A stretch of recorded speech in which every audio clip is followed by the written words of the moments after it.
Seneta mar kaunti ma Kisumu Seneta Ojienda osidho agulu mar siro jopuonjre kaunti ma Kisumu ka chenro ma tinende na tielo mar ang'wen ma osidhie nyasi manobagi Kibwai Comprehensive School mantiere Kisumu West.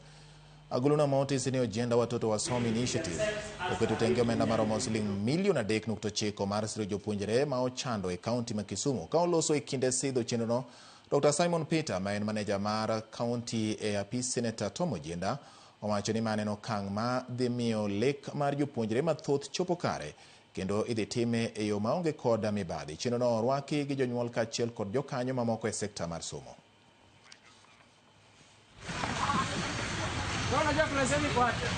Wan gi mor kabisa wan Kisumu West ka wa host skunde abich mantiere 5 wards mar Kisumu West.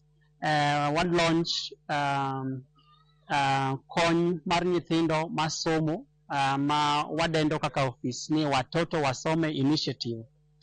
Professor ogolo omenda maromo $3.945 ma wadwa ng'iyo nochopo ne jonyuol gi nyithindo mantie Kisumu County manigi chandruok mar school fees. We have so many students who are not able to come to school because of just lunch programs, and I want to assure you that this year and the years to come you will see tremendous improvement even in performance.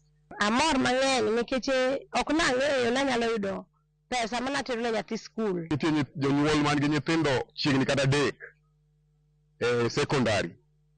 To kanyo paro mondo mi okonywa to wagone erokamano. I'm total orphan and actually no one can pay my school fees. I have PRAs. I am among the 20 students which were chosen from our school. Do this to other students who have not also got this scholarship.